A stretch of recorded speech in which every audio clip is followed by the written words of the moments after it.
Ular derik, salah satu dari 33 spesies ular paling berbisa di dunia. Ular yang memiliki ciri khusus ditandai dengan derak tersegmentasi di ujung ekor yang menghasilkan suara berderik-derik saat digetarkan. Asal muasalnya, terkenalnya ular derik ini saat ditemukan di Kanada bagian selatan hingga Argentina tengah.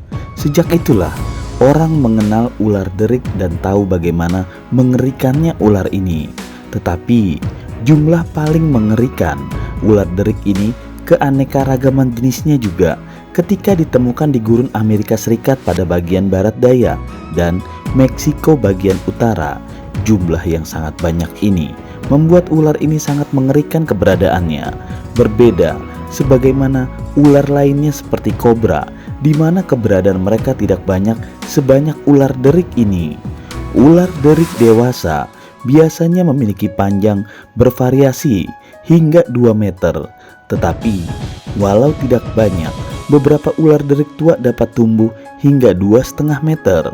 Beberapa spesies ditandai dengan garis melintang pada tubuhnya, tetapi sebagian besar ular derik lainnya memiliki bercak berlian gelap, segi 6 atau belah ketupat dengan latar belakang lebih terang dan warnanya biasanya abu-abu atau coklat muda, meski ada pula yang bercorak orange, merah muda, merah biasa, dan hijau.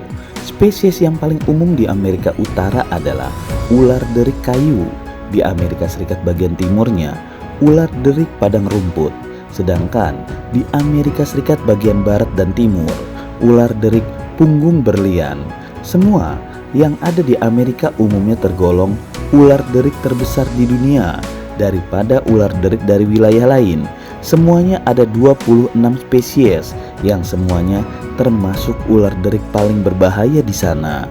Selain jenis terbesarnya, ada juga yang termasuk ular derik kecil dan ukuran sedang yang banyak terdapat di Amerika Utara, yaitu 3 spesies dalam jenis yang lebih primitif di Amerika Utara, terkenal sebagai ular derik Massassauga dan ular derik kerdil. Ular derik ini memiliki 9 sisik besar di permukaan atas kepalanya. Sebenarnya ular derik tidak agresif dan tidak akan menyerang manusia jika tidak diprovokasi. Fakta nyata yang sebenarnya, mereka cukup pemalu dan penakut, baik terhadap manusia maupun terhadap hewan besar lainnya. Namun mereka berbisa atau beracun dan berbahaya jika dianiaya atau diganggu. Walaupun saat ini dengan metode pengobatan yang lebih baik, ular derik tidak lagi terlalu berbahaya atau menjadi ancaman karena sudah banyak penemuan-penemuan tentang penawar racun dari racun ular derik. Jika ada orang yang terkena gigitan kering atau gigitan tanpa racun, di mana orang itu digigit secara biasa tanpa ada racun yang disuntikan atau masuk ke dalam tubuhnya, tetap saja orang itu tidak boleh diobati dengan antivenin karena banyak orang yang alergi terhadap serum kuda yang digunakan dalam produksinya. Reaksi alergi anti racun ini malah dapat mengakibatkan syok dan kematian. Artinya, terkadang penawar racun juga menjadi racun itu sendiri. Dari seluruh ular derik, spesies yang paling berbahaya adalah ular derik pantai barat Meksiko, ular derik Mojave, dan ular derik Amerika Selatan atau ular derik kaskabel. Racun mereka menyerang sistem syaraf lebih kuat dibandingkan dengan ular derik lainnya. Ular derik Amerika Selatan mempunyai sebaran ular derik terbesar di dunia. Ular ini tersebar dari Meksiko hingga Argentina dan merupakan satu-satunya ular berbisa yang ditemukan di seluruh Amerika Tengah dan Selatan. Ular derik yang paling merata penyebarannya dan paling banyak menggigit manusia di sana. Ular derik memiliki penginderaan panas antara setiap mata dan lubang hidung yang membantu berburu.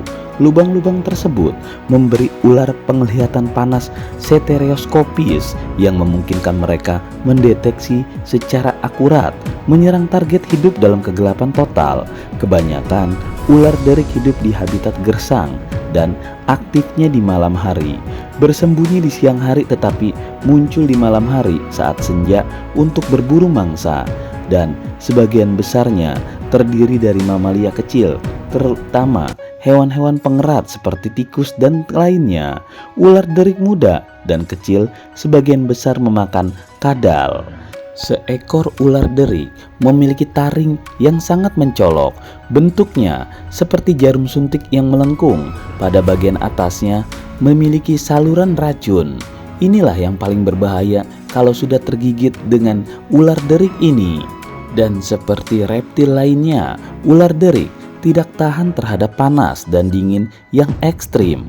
Pada siang hari yang terik, ular derik bersembunyi di bawah tanah, di liang, atau di bawah-bawah batu.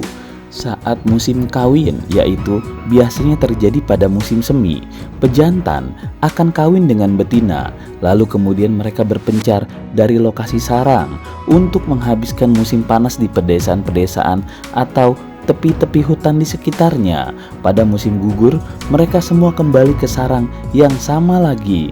Ular derik melahirkan secara langsung yang berkembang dari telur yang disimpan dalam perut induknya atau disebut ovovivipar. Pada musim panas, satu indukan bisa menghasilkan rata-rata 4-10 anakan. Ular derik yang baru lahir memiliki taring dan kelenjar racun yang sudah otomatis berfungsi. Racun mereka lebih kuat tapi jumlahnya lebih sedikit dibandingkan induknya. Bayi ular derik yang baru lahir juga dilengkapi dengan satu kancing di ujung ekornya sebagai derikan, walau suara derikannya belum jelas terdengar. Setelah memiliki 2 segmen mainan di ujung ekornya, barulah suara-suara itu perlahan mulai terdengar. Setelah ruas mainan ketiga diperoleh, ular derik muda dapat berdengung hampir sama seperti ular derik dewasa suara derikannya. Mainan berderik tersebut merupakan alat peringatan, terdiri dari segmen berongga yang bertanduk dan terhubung secara longgar, yang salah satunya ditambahkan setiap kali ular derik melepaskan kulit. Umur ular derik tidak dapat ditentukan dari jumlah ruas deriknya, karena ular derik biasanya berganti kulit 3 atau 4 kali dalam setahun. Di penangkaran, 10 spesies ular derik telah hidup antara 20-30 tahun. Setiap tahunnya di Amerika Serikat diperkirakan 5.000 ular derik dikumpulkan dan dimusnahkan setiap tahunnya. Hal ini terjadi dari sekitar 30 kali pengumpulan ular derik secara massal yang dikomersilkan atau disiarkan secara langsung oleh televisi setempat. Hal ini memang sudah seharusnya dilakukan untuk menyelamatkan nyawa manusia dan ternak di habitat terbesar ular derik di dunia ini. Walau menguntungkan untuk manusia dan ternak secara alami, ajang acara ini juga mengurangi manfaat ular derik dalam tugasnya mengendalikan hama atau hewan pengerat dan dalam menjaga keseimbangan alami ekosistem gurun. Alhasil, setelah pembunuhan massal 5.000 ular derik setiap tahunnya, manusia dan ternak memang aman, tapi jumlah tikus meningkat tajam. Berdasarkan penelitian, ular derik pra-remaja rata-rata memakan 138 tikus dalam setahun, sedangkan ular derik dewasa memakan 252 tikus dalam setahun. Artinya jika dihitung rata-rata ular derik dewasa yang dibunuh dalam setahun di Amerika, maka 252 dikalikan dengan 5.000, hasilnya adalah 1.260.000 ekor tikus yang merajalela dan selamat dari kematian. Jutaan tikus inilah yang mengancam para petani sepanjang tahunnya. Bagaimana menurut kalian dengan fakta ini? Tulis di kolom komentar ya.